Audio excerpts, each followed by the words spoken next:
Hello, everyone. Welcome to the K Touch, where we have art and conversation. Today, I have a phenomenal guest, Debra Erickson. Now, Debra is phenomenal for different things, but something that is quite unique about Debra is she is the CEO, the founder of The Blind Kitchen.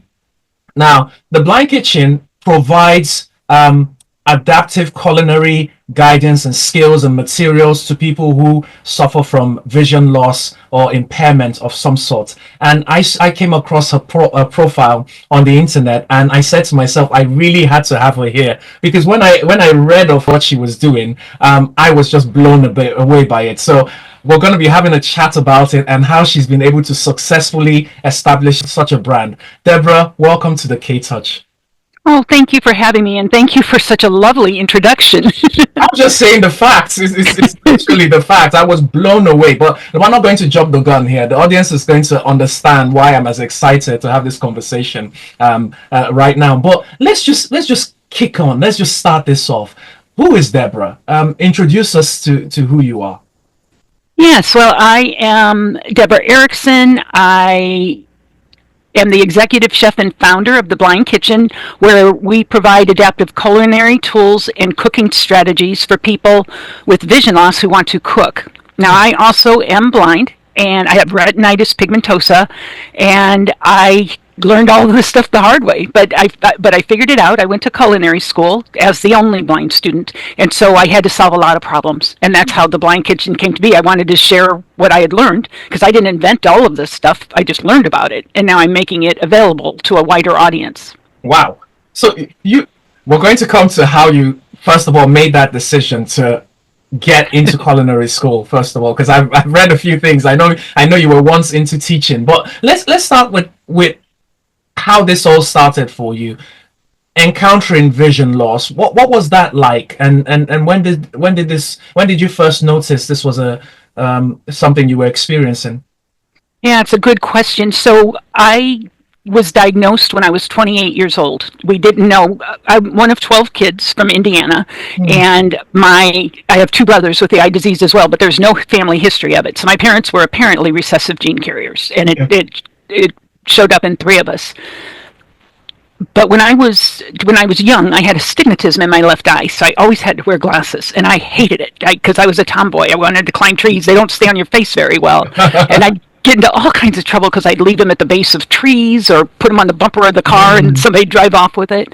But about every year, they would drive about, and my sister wore glasses as well. Again, just a mild stigmatism, and so they'd gather up about half a dozen of us, drive us to the Dr. Korn. You can't make this up in Indiana. His last name was Korn. And once I was diagnosed, we went back through my records and all of ours, and he said I had decreased peripheral vision at age 17. But that got lost. So wow. I went on. So with retinitis pigmentosa, the onset is usually in adolescence, but the signs are lack of night vision and lack of peripheral vision. But unless you go and get tested for either of those, that's not something you usually get tested for. So you can go many years without even knowing you have a problem.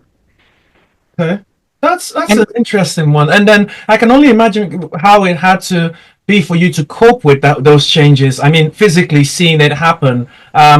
Because I know with some other people, obviously, it'd be something that they were born that way, and so growing up that way was something they would, because they were introduced to it, as it were, early on in life.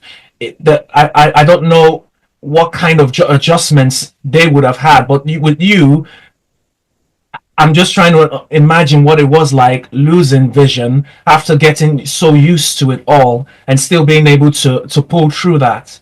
That must have been a very challenging experience.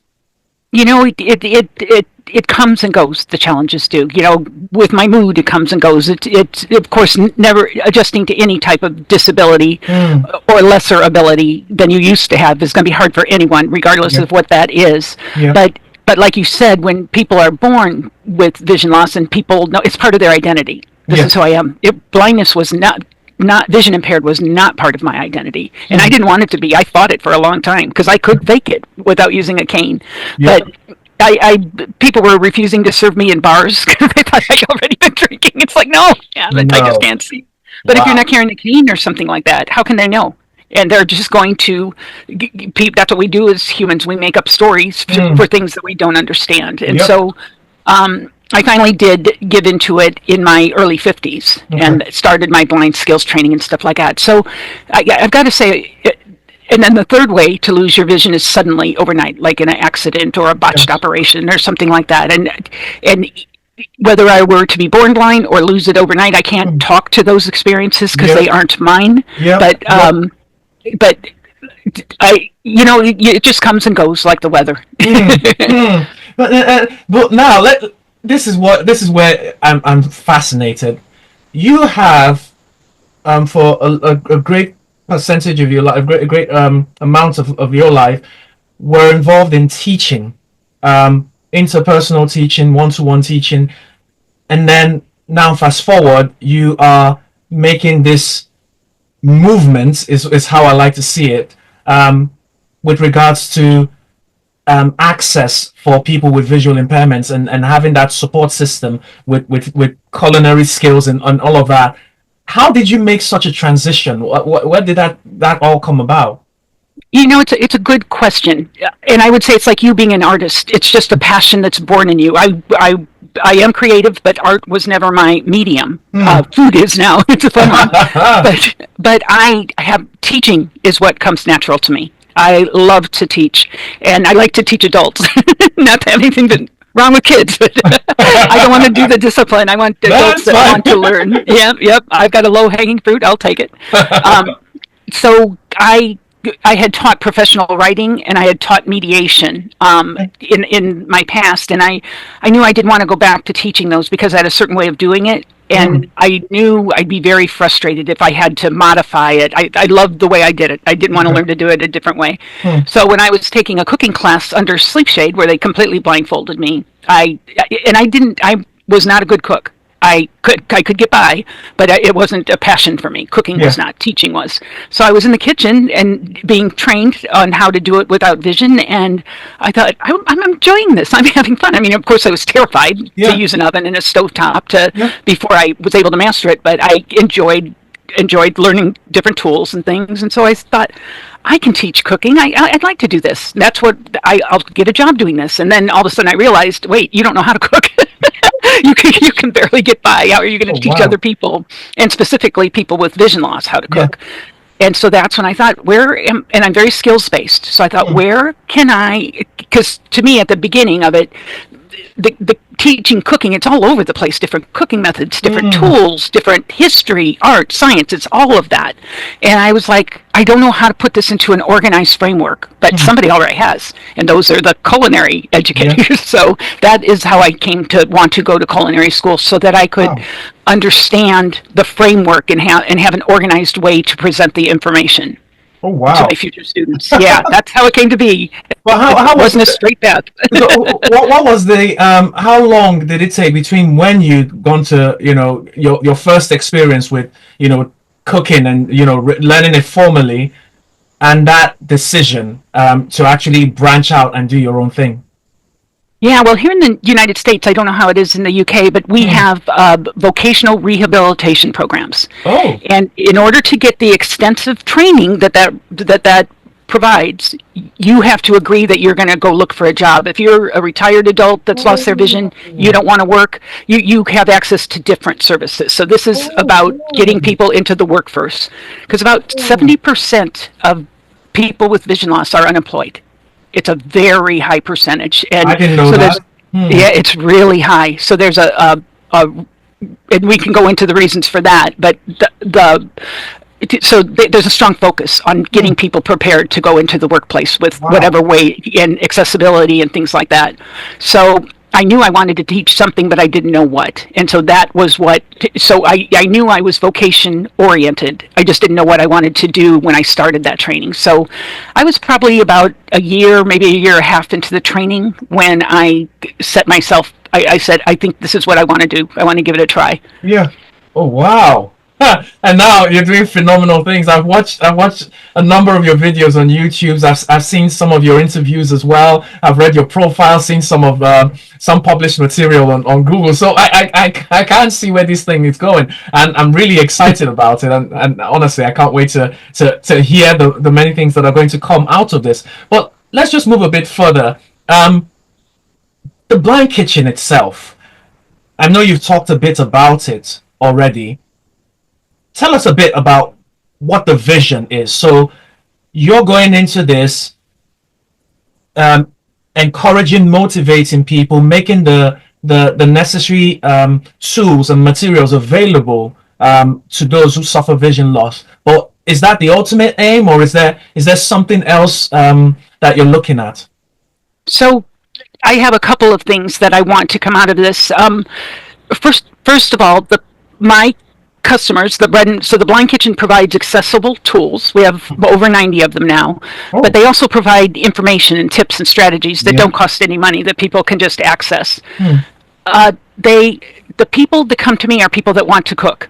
And a lot of them are older adults who were the primary cooks for their families, but now because of age-related vision loss conditions, they don't have a clue how to get back in the kitchen and are afraid. And of course, how could you possibly know if you don't Yeah. have vision loss yourself or know anyone? And the other thing is yeah. So those are a lot of mine. So the people that come to me are motivated. Okay. I'm not like a school teacher where the kids have to Mm, show up and sit in class. mm.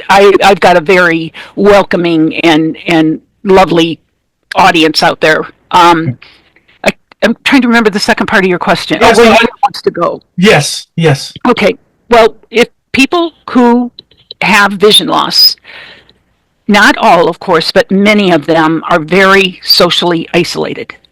If you don't have, it's a very visual world we live in. And I have really had to make some adjustments to my expectations Hmm. of people and things, which I would expect if, for example, if you and I go out together and have a cup of coffee, I would expect that you would tell me what the coffee kind of coffees they have if I can't access it on my Yeah. phone. So Yep. there's a lot of technology. It's amazing right now, Hmm. but some people just don't think, Yeah. or they're too afraid to say something because they don't want to say something wrong. Yeah. So it's just, I don't and want I to get cause it. offense. Yes. Yeah. Exactly, I get it. But it's so I. The other thing I would like to do is for some people who are less gregarious than I Hmm. am, that they might find joy in their own homes, in their own kitchens by doing this. And so towards the future, Hmm.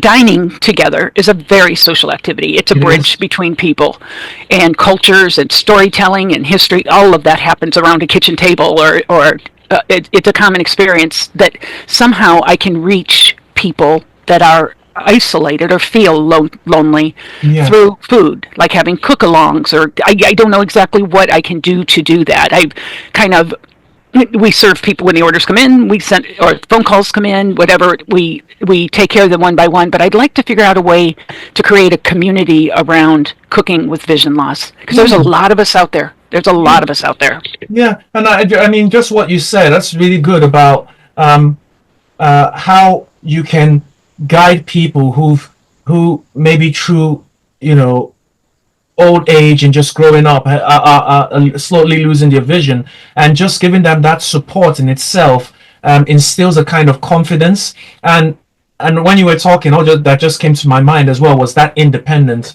As humans, we like the independence. We're not really too great with people, you know. I mean, we like accepting help, but no one wants to be treated as though they can't do anything without assistance.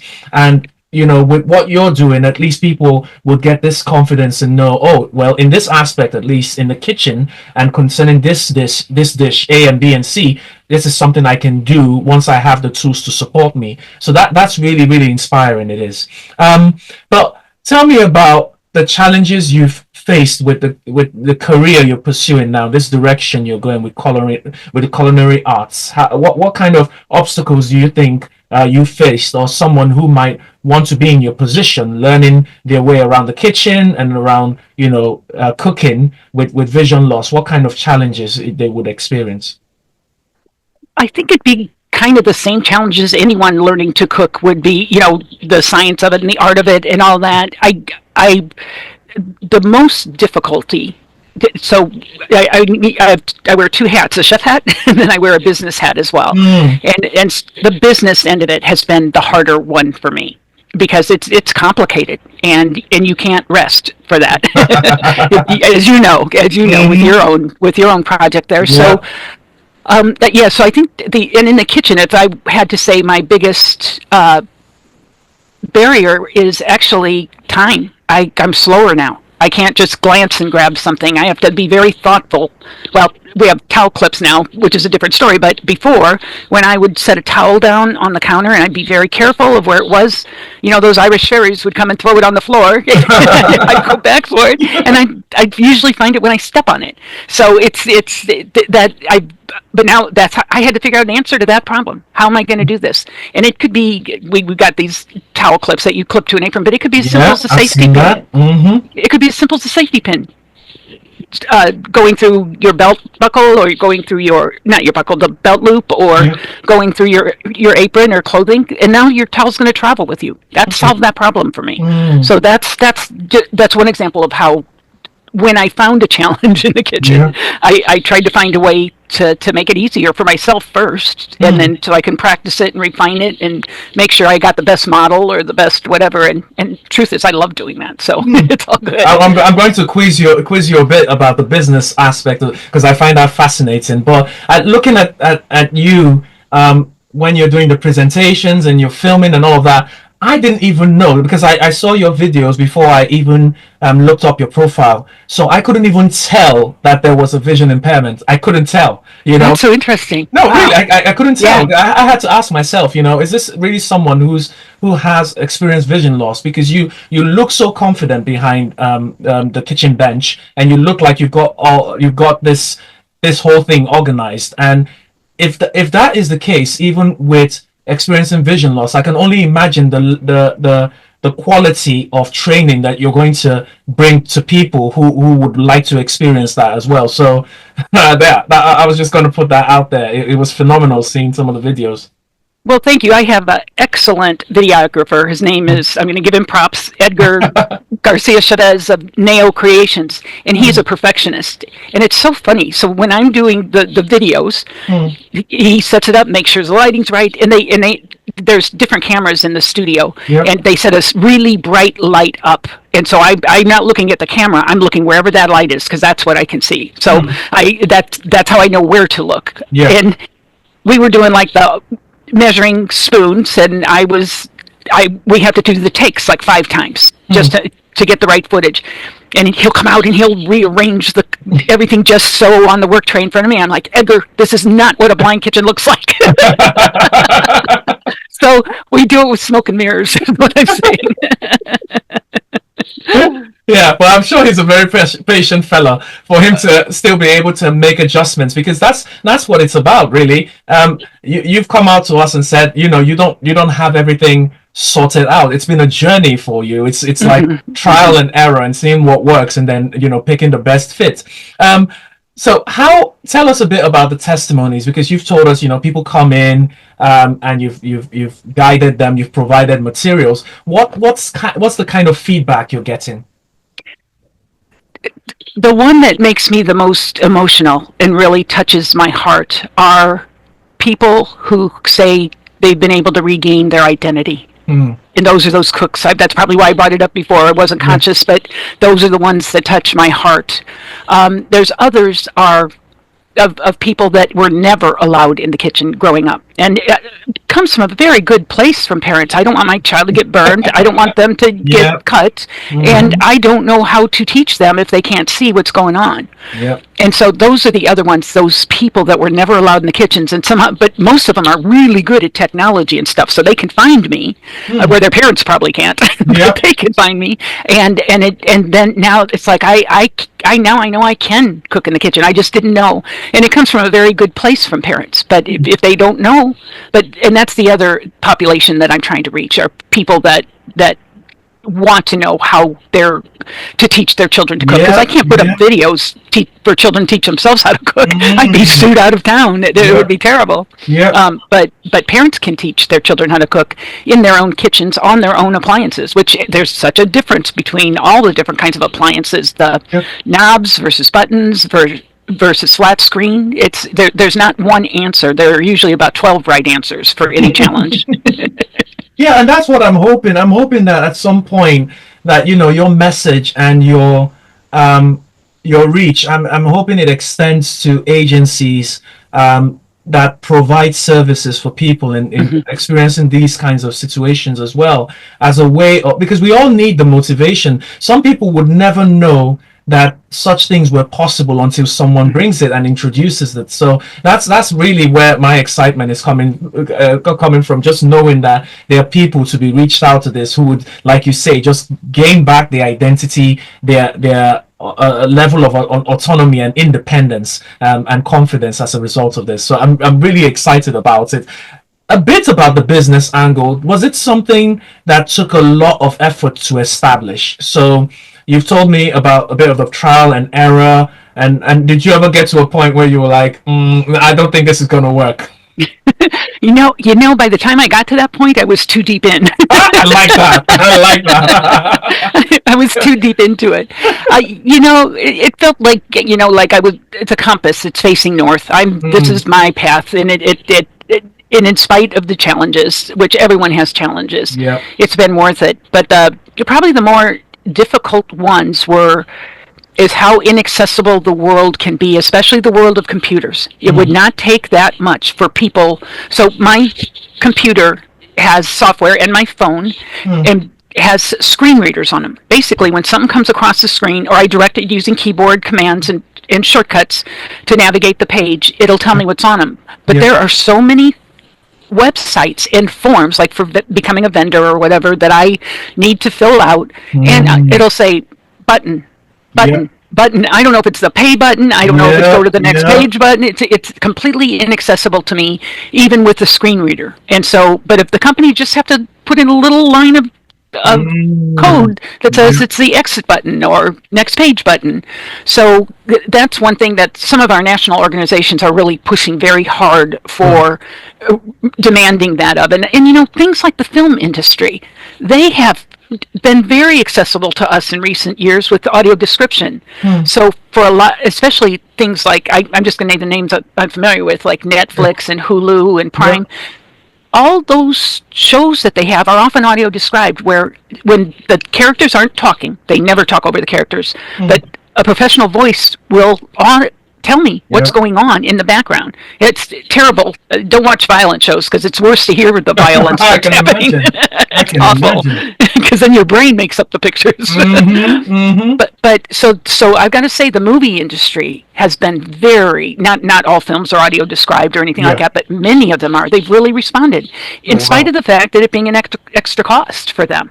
So I don't know why the computer industry hasn't, or the computer industry hasn't kept up with it. Yes. I'm glad you've mentioned that actually on this podcast, and I'm hoping that the more people talk about this, the more someone will get a kick in the back to say, this is something that needs to be addressed. Because I think it's phenomenal that you've mentioned. You said earlier on in our chat how a great percentage of people who've experienced vision loss, can't even have access to jobs or are not working because there isn't a support system for them. It's really important that messages like this get across, and I'm hoping it would reach the right people. So thanks a lot for saying that. So I know that I've asked you a bit about the background for the Blind Kitchen, but there are a few things I want to, poke your mind, your brain on, and just get you, coming from you. I think it would have a greater impact, an immense impact. I'm just thinking a lot with regards to, people who might look at what you are doing and come from an angle of saying things like, doesn't the fact that you are introducing these adaptive materials and sets, doesn't that encourage more segregation? So in the sense of, isn't it better to kind of get people who are experiencing this kind of vision loss to adjust properly to fit in with others rather than have something separate. I was just wondering what you would say to such people. Yeah, that is a valid perspective, and it is actually reflects the philosophy of our two biggest national groups. Some would some espouse the be independent, be as normal as you can be, less accommodations, just fit in, and versus the other ones is like, let's help people to Yeah. adjust. And there's truth in both camps, without a doubt. But for me, and maybe it's the nature of my business where people can get burnt and people can get cut. Yep. So I'm going to go on the more conservative side and say, let's give them the tools so they don't cut themselves. And the other thing is so the cut glove that we have, that you can't cut through it. The way I learned about that was I was working in a commercial kitchen, and the insurance company required that all the cooks wear that cut glove when they are cutting. So that's a mainstream tool. How can I be gone all through blind school, never heard about it? Sometimes you would have access to that information. Maybe you're watching a cooking show and you see someone wearing a glove that they don't talk of. I don't have access to that information. So I just want to make it as accessible as possible. Yep. And there's also a good point about enabling people, making it too adaptive for them. Yeah. And I have to say, I don't think anything can be too adapted. If somebody has a challenge and there's an answer to it in the form of a tool or knowledge, what's the harm in letting them access that? If they choose not to use it, then don't use it if you don't want it. Don't wear a cut glove, ever. I'm okay with that. But if you... And if you can't see, and if you figured out a way, good for you. But there's a lot of people that haven't figured it out. Yeah. Correct. And I agree with you 100% on that. It's for me, it's more of the philosophy of better to have it and not need it than to need it and not have it. Because everyone, I think, even people, not necessarily people who have one disability or the other, everyone has various levels of experience, various backgrounds in different stages, and that's why they should have materials to support them in the various stages that they are. So I agree with you on that. I don't think it's necessarily a case of you being too creating materials that are too adaptive. I think if people need it, the materials are there, they can have access to it. So yeah, I think that basically should be enough for anyone who's got an issue with it. But where do you draw the line between, and I didn't even know this was a thing, where do you draw the line between empowerment and over accommodation? Do you think, I would say it's something that would be more subjective than anything else. I think everyone would have their level of where they would draw the line at it. Right. No, I think that's on a case-by-case basis, because all of us aren't born into the same wealth status. Yep. So some people can afford things that I can't afford, or we aren't all born even living near a grocery store. Yep. And if you can't see, how are you going to get there? With public transportation and things like that. So it's such an individual. And I know people who have their 40-year-old kids still living in their basement, and some might call that over accommodation. I tend to agree, depending on the situation. Okay. But when it comes to cooking and stuff like that, I don't see a danger there, unless your accommodations are preventing that person from becoming the very best they can be at whatever they want. Yeah. Thanks. I agree with you on that as well. So I know you went blind at a latter point in your life, or started experiencing the actual impact of that at a latter point. So do you believe that the services you offer would be useful or relevant to people who've encountered vision loss earlier on? Absolutely. And the other, and you brought it up earlier too, is agencies that teach people with vision loss how to cook often buy from the Blind Kitchen, and repeatedly over and over, because there are budgets for that, and they can give the tools to their students to take home. Because if I teach you how to let's say use a special tool to perform a task, and then I send you home without the tool, not useful, is it? No, you can't afford it. Yeah. So they want to definitely make sure that these skills can cross to the line. So, yeah, I think that the earlier you can introduce your children to cooking, the better it will be. And it depends on the child's ability, their intelligence, Yeah. their motivation. Do they even want to cook? A lot of people don't. So, the earlier you can introduce them and not have that fear. I taught adults with vision loss, legally blind adults in the state of Oregon at the commission. I did one-on-one cooking classes with them. Yeah. And I'd have 18, 19-year-old, and I hate to say it, but it was almost always males. I've never had a female that was even born blind that had never been in the kitchen. But I had males that had no clue about anything about it because of the protectiveness. Some had to do with culture, women's roles versus men's roles, and some had to do with just the protectiveness of the parents, and well placed, but they would. I had one. We made bacon in the oven, and you put it out. You cook it all at once, the whole pound of bacon, and then you pull it out. You can hear it sizzling. It's scary to do that, and you might tip the tray. You know, those baking sheets aren't that deep. He literally pulled it out. He placed it on the stove. He closed the oven door. We'd practice this on a cold stove many times. I just put water in the bottom of the pan, so he's not going to get hurt when he's practicing. And once he wasn't spilling water anymore, okay, now we're going to go to the next stage. Yeah, exactly. He literally. I put my hand on his shoulder. I was standing right next to him, and he started jumping up and down. He was so proud of himself. And it's like, wow, the joy he had of facing that fear and being able to overcome it. It paralyzes some people that they can't get past it. But he faced it and got past it, and I had that. Not everybody jumped up and down, but it was the adrenaline and the nerves and all of that. It was a beautiful thing. I'll tell you, it was a beautiful thing. Well, tell me a bit about, do you feel that there's a lack of diversity with regards to disability and entrepreneurship? I've had people on my show, on my podcast, people who've had different levels of disability. So I've had people who've had, physical disabilities, but others with neuro disabilities as well. But I just want to know what your thoughts are in terms of whether or not we've got enough people with disabilities owning and running companies.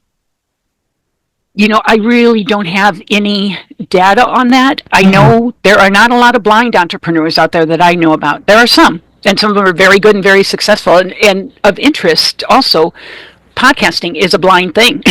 It started out before YouTube.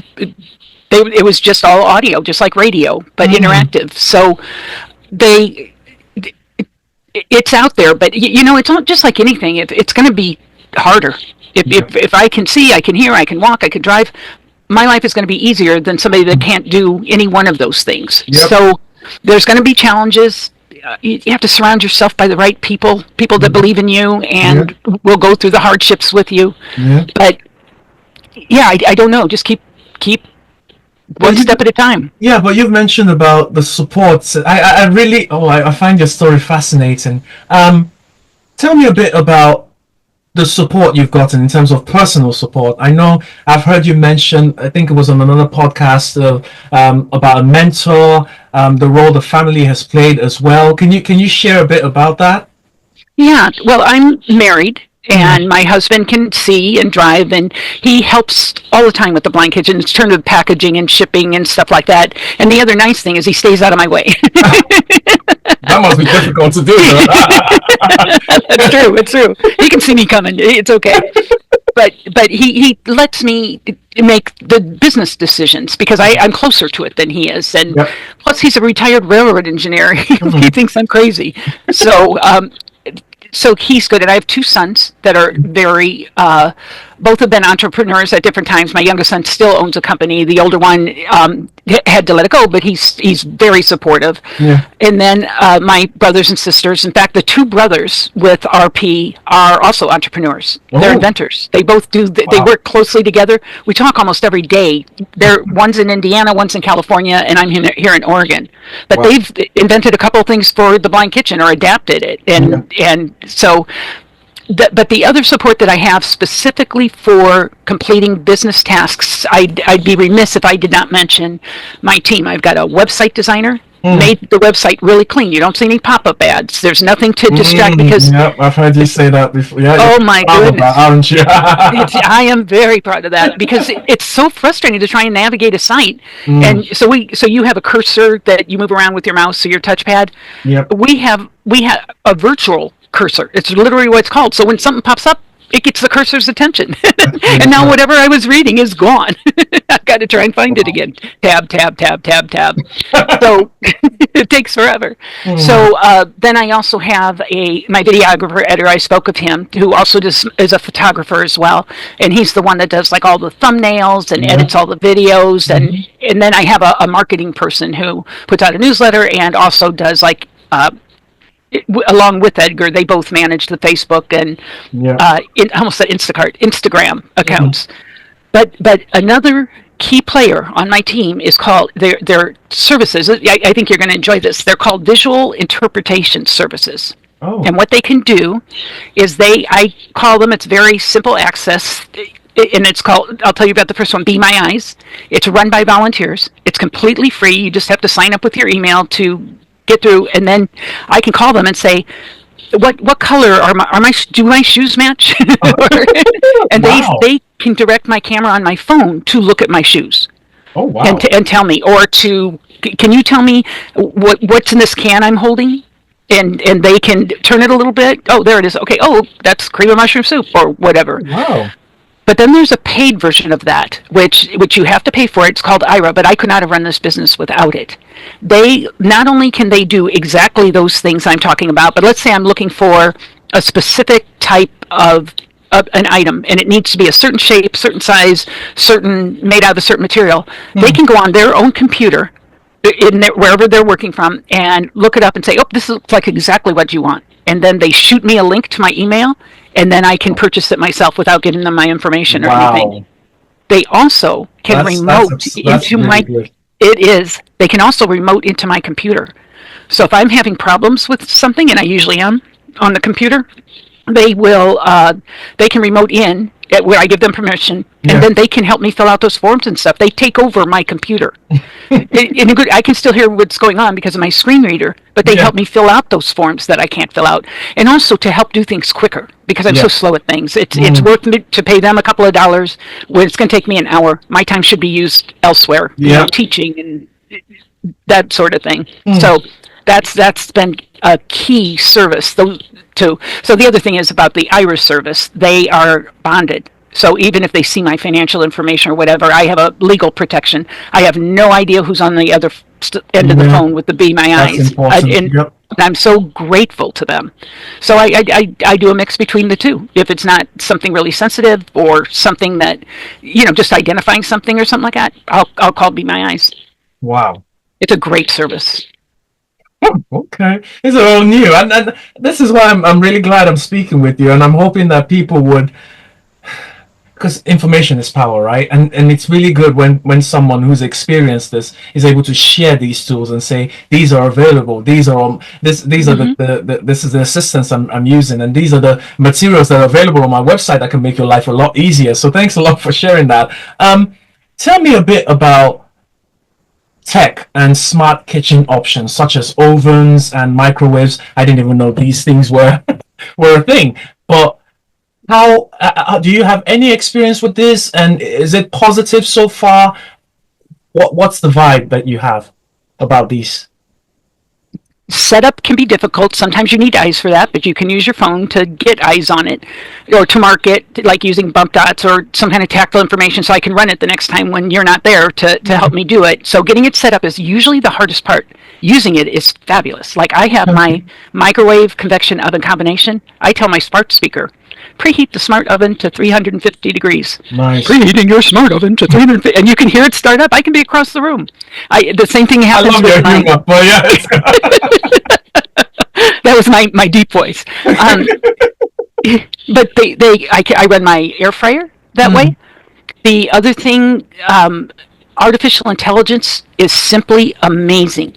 If you've not used like Chat GPT or whatever, so the audio description, the Be My Eyes has something called Be My AI also. If I don't really want to call a volunteer, and it'll say, take a picture, I double tap on it, take a picture. It'll tell me in detail from ceiling to floor, from wall to wall, whatever can get in that camera angle, what color things are, where they are. It's amazing. And then Meta and Ray-Ban have gotten together. Have you heard about the smart glasses? No, please tell me. My gosh, you're going to love these. Good information.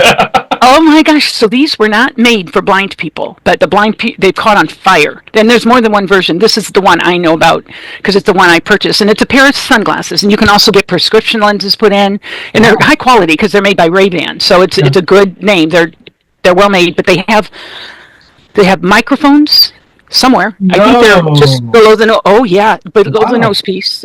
Good microphones because they're meant for influencers so that they can be hands-free to take pictures and take short videos.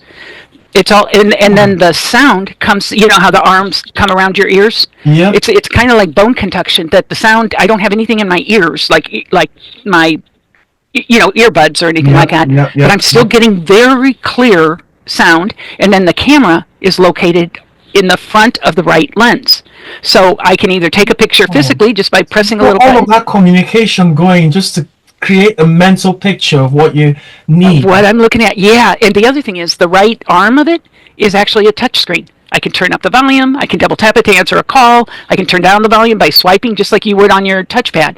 And so I can actually, plus those can't do, and I understand there's some other ones, I think they're Google, that are in production. They can't describe anything moving. They can only describe a picture if you take it. So it's you're going to be behind, but that's okay. That's way better if I couldn't see anything else. And I can say, hey, so it's got an assistant, and I can say, hey Meta, and I'm sure they're using Google for that. Hey Meta, is there a door in this room? No, there does not appear. It'll look and see if there's a door. I can also hold an order in my hand, and I can say, hey Meta, what date was this order placed? I hear it takes its own picture. I hear it snap, and then it goes through, and it can isolate that piece of information that I've asked for. It's crazy. It's crazy. That's really good. I didn't even know we were at that level yet with these things. So thanks. Yeah, that's good. That's good technological advancement there. So we're gonna take a break from all the serious questions. I wanna come back and take a step back and just ask you a few things about what you really enjoy about this experience. So what would you say is just share some of those joyful moments, those parts you really enjoy about the Blind Kitchen. Well, I really like the impact it has on people, on their independence and their safety. That's really important, and part of my core values. I mean, that's just who I am. I'm no saint or anything like that, but it's nice to be able to be in a position where you can really impact people's lives. And that is a huge honor to do that. It's a privilege because not all of us, even if it's part of ourselves, can figure out how to do it. And I found a way to do it and enjoy myself in the process. You've heard me. I laugh at presentations. I talk about the things I've done wrong, the mishaps I've had, because I had them when I could see. What makes you think I'm not going to have them when I can't see anymore? But I enjoy interacting with people. It gets me out. It keeps me learning. Oh my goodness. I love to learn. And as the older you get, you're not going to school anymore. You're not getting these opportunities to learn. It definitely slows down unless you seek them out. And so this one, people write to me all the time with questions. I have no idea. How would I do? But that helps the Blind Kitchen to grow. Because now I can say, oh, I've got to solve that problem. And I can't solve them all. I really can't. Like, I can't devein a shrimp. It just, there's no tactile information. I just mutilate them when I try. But you know what you do? You buy shrimp that's already deveined. Hello.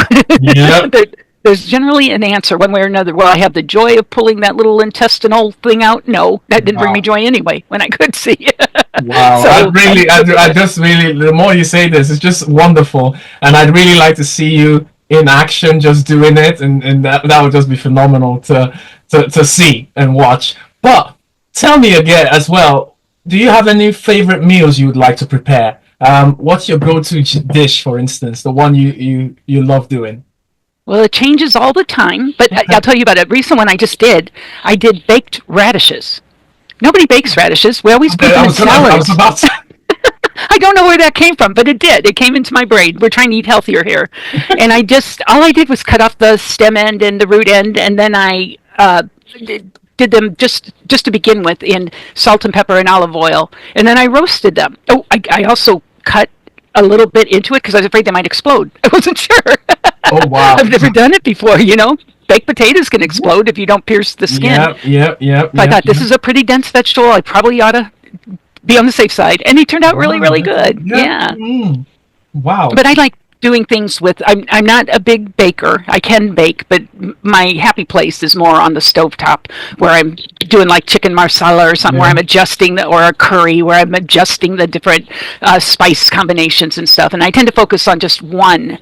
Like last night when I was cooking, I was making a sauce and I wanted oregano. So that's what I focused on. I don't put the whole Italian seasoning blend in generally because you can't isolate things. It's delicious, but you can't isolate it. And I like to isolate things. Yeah. Oh, wow. That's interesting. Okay. So you mentioned something about, I just wanted to take you a bit back when you were talking about AI and its support. I'm really glad you said it because I've had a few guests on my show and people I've talked with in the past about the rise of AI and things like ChatGPT and Midjourney and all of these software. And, you know, people have mixed experiences, mixed fears about it. So it's really good when you've got someone who can see the benefit of it, you know, sharing an idea of how this can be used to improve the lives of people. So that's just amazing, really. So ChatGPT, is it kind of your go-to in terms of that experience? It's more Be My AI would be where I go to, but I don't know enough about AI to be afraid of it. I really don't. I know it should be. I know it should be. I used to think when I think AI, all I think is Terminator and the rise of machines and all of that. And I know that's kind of out there. It's the worst kind of example to use. No, I think you're right. I think that's the little I know of it. It's the machines are going to take us over. And that'll be just like 2001: A Space Odyssey. Hal, let me in. Sorry, Hal, I can't do that. Well, these are just fears. I think I'm not saying the fears are not justified, but I think a lot is just filled with misinformation. Sometimes people have fear what they can't understand. But absolutely, and I can see it going. How it could potentially go that way, but I would hope there's enough guardrails on it that people would see it coming. I have to have confidence in people that are smarter than me that they don't want to be run by machines. So nobody wants that. No. I think we as humanity, I think we've got checks and balance, and I'm pretty confident of people who are doing that. So wait, real quick, but with the politicians we have right now, maybe I would rather have a machine. Sorry, I didn't say that out loud, did I? But we're slowly coming to the end of this podcast. You've been an excellent guest, I must say. Honestly, thanks for sharing a lot about your journey. Tell me about the future for the Blind Kitchen. I've seen a few videos, with you going. I think there was one experience you had where, I don't know, was it just me? You invited a few people for a blind experience, and I think you made the meal. I can't remember it. Yeah, so can you share that with us, a bit of that experience, how it was? So what it was my team. It's a dining in the dark experience. Oh, right. And there's a local restaurant around here that you have to wear, if you can see, and it's mostly sighted people that go to it. They have to wear blindfolds, and then you're given a 7-course meal. It was absolutely delicious, but they don't tell you what it is. They say you'll probably want to eat this with a spoon. Yeah, and then I think I saw people in the videos picking up nothing and putting it in. So basically, air bites. Air bites. It was so funny. Air bites. Yes, that's what it's. That's a good diet. But you'd be surprised how hard it is to eat without looking at your food, cutting it, not knocking it off the plate. You think you've done it for, I don't know how old you are, but let's say 30 years you've done it, and you do it 3 times a day. Why? Wow. You can do a lot of things without brushing your teeth. You don't have to look in the mirror to do that. You can close your eyes. Eating is a lot harder for whatever reason, and you only brush twice a day. So eating's 3 times a day. Wow. But so what's the future for the Blind Kitchen? What are we looking forward to seeing? Well, part of it is finding a way to create a community around cooking and vision loss.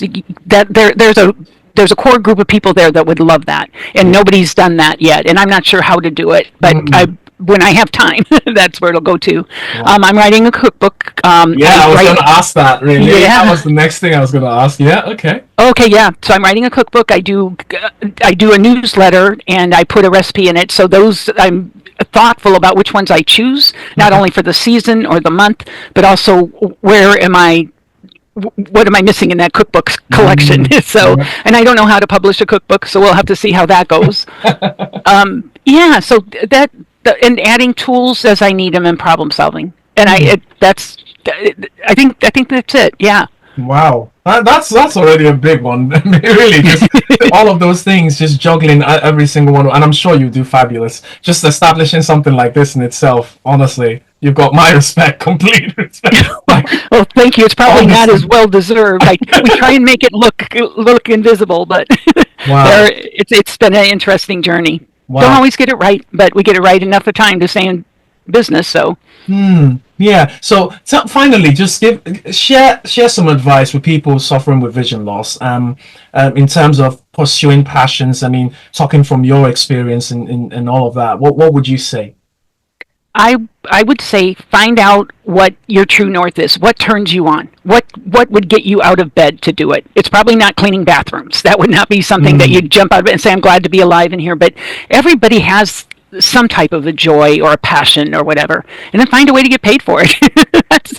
That's the other thing. You're going to spend your life working. You might as well try and figure out something you enjoy, like what you're doing. You obviously love interacting with people. You love your art. Yeah, it turns you on. This is not a job for you per se, but you found a way to work it into your life where it helps you. And so that's what I would say to people is find something you're passionate about. Not everybody likes to cook. I get it. No problem. I'm not going to shove it down your throat, but maybe you're good at writing. Maybe you're good at acting. Maybe you're good. There's a lot of different things out there that turn people on. It's as unique as our fingerprints.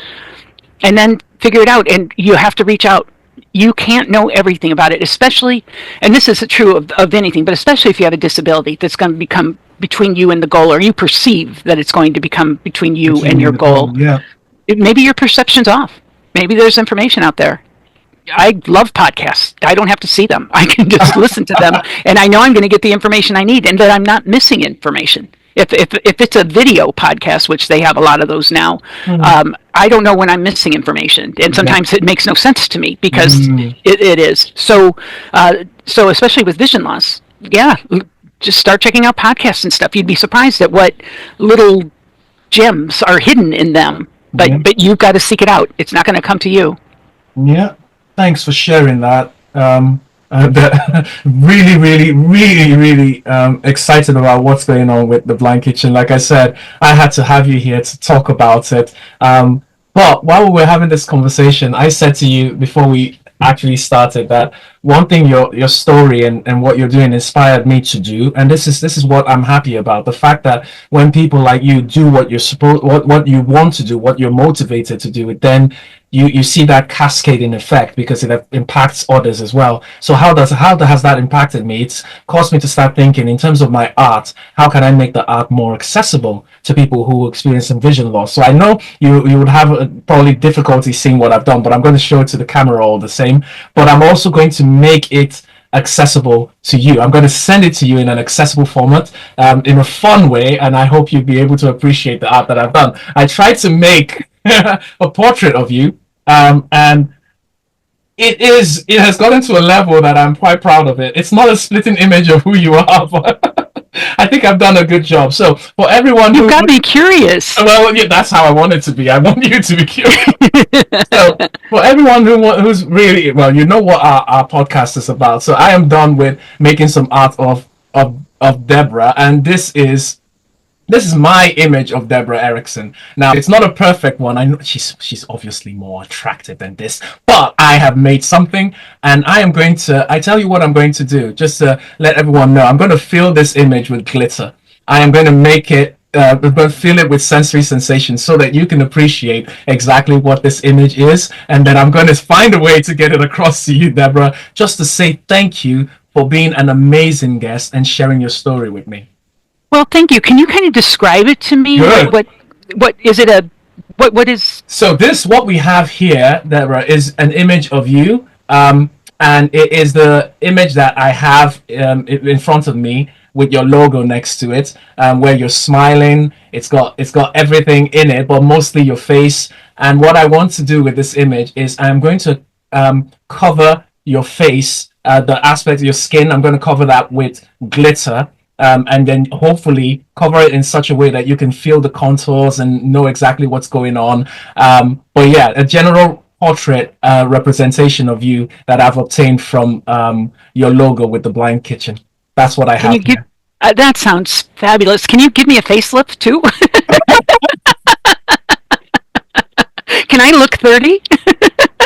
I will try my best. I will try. I mean, you look fabulous at the way you are, but I will try my best. Whatever it is, you never know with these things. I am really, really happy I've been able to make this.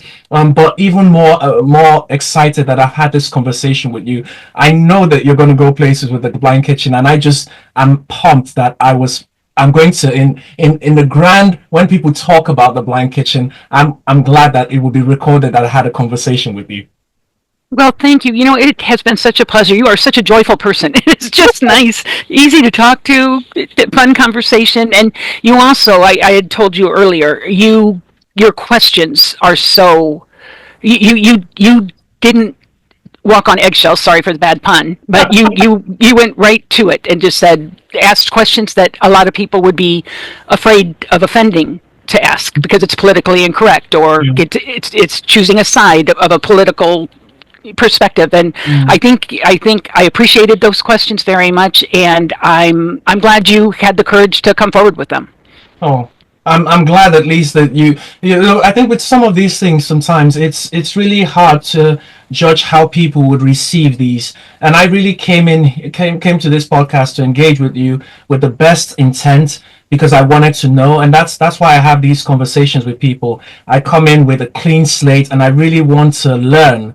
And that's why it's easy to ask it because I'm coming from a place of genuine curiosity, not from one of trying to judge anyone, and it makes conversations easier. And I was like, you know what, who best to ask than Deborah? And so I said I was going to bring this your way. So thank you for being generous with your answers and with your experience. I'm really better and wiser from having this conversation with you. Well, it was my pleasure, and I'm going to ask my husband to be happy with my generous answers. That was beautifully put. Honey, I'm being generous. I talk too much, yeah. I'm just being generous. Well, Deborah, before we end this podcast, can you tell us a bit about how to get more information with regards to the Blind Kitchen and what's going on, and just to keep updated on all that's happening? Sure. So the Blind Kitchen is online only. It's theblindkitchen.com, and you can go on there and interact and see the audio described videos. Everything we ship to people is labeled both in large print and braille, so it's accessible to anyone. And blind people don't like silent movies, so everything is audio described. Even if you can't see anything on our website, you are going to know have access to the information everybody else has. Yep. The other thing we do are, if you want to sign up for the newsletter, that's free. I give a tip, a tool, a recipe, and then tell people where they can hear presentations and discussions if they want to attend. And the other thing I do are workshops and speaking for people because it's one thing for a sighted person to say, here's how you use this tool, here's how you use this, here's how you approach this, but there's credibility if you are the one with vision loss or whatever disability you might have, that if you perceive someone who you perceive to be like yourself, you're more likely to, first of all, engage in it. Yeah. And the other is to try again if you fail at first, because you know that someone like you can do it. So I have nothing against sighted teachers. We need them, and there are some fabulous ones out there. But there's something about having, especially if you have somebody that has more fear around certain things, that there is information and strategies out there to help you. And that was a generous answer. Yes, it was. It was. I mean, just pulling from your example, just when I showed the portrait on the screen, I then again went into automatic mode and assumed you would understand what I had done. But this was a clear example. You then had to ask me to explain the image, and I think that was really that was just. I think people need to be a bit more thoughtful. I think that's the word, thoughtful, when Or communicating. mindful. Mindful, yes, Yeah. mindful when communicating these things to people with vision loss, or any kind of disability, because Right. you need to understand that people see, with, as a result of this disability, experience or see things differently. So yeah, thanks for that. Thank you Well, very much. well, thank you. The other thing is a lot of people, regardless of their disability or whether they just won't ask those questions. They'll just go without the information. It's intimidating. I don't want to embarrass you. I don't want to, but I trusted you enough to ask you that question. If I hadn't trusted you, I probably Yeah. wouldn't. Yeah, I probably wouldn't have. Deborah, it's been an amazing time with you. I'm saying honestly, I cannot wait. This is an open invitation. I'm hoping that with all that's going to be happening with the Blind Kitchen, there's going to be loads more to share. I would love to network with you on that. So please, this is an open invitation. I can't wait to have you on my show again to talk about the phenomenal work you're doing. Well, thank you. It's very fun. And if I'm ever in the UK, I'm going to give you a call. I've got your number. Nice. Yes, yes, I'm looking forward to that. Right. So, everyone, this again has been Debra Erickson telling us about the Blind Kitchen and the phenomenal work she's been doing, making culinary skills accessible to people with vision loss. And it's been an amazing time. Please remember to subscribe to my channel, subscribe to the Blind Kitchen as well, follow her on social media to see all that's going on. And I can't wait till the next time that we have a conversation. Thank you again, Deborah, and you have I a appreciate phenomenal that. day. You too. Thank you. Cheers. Bye now.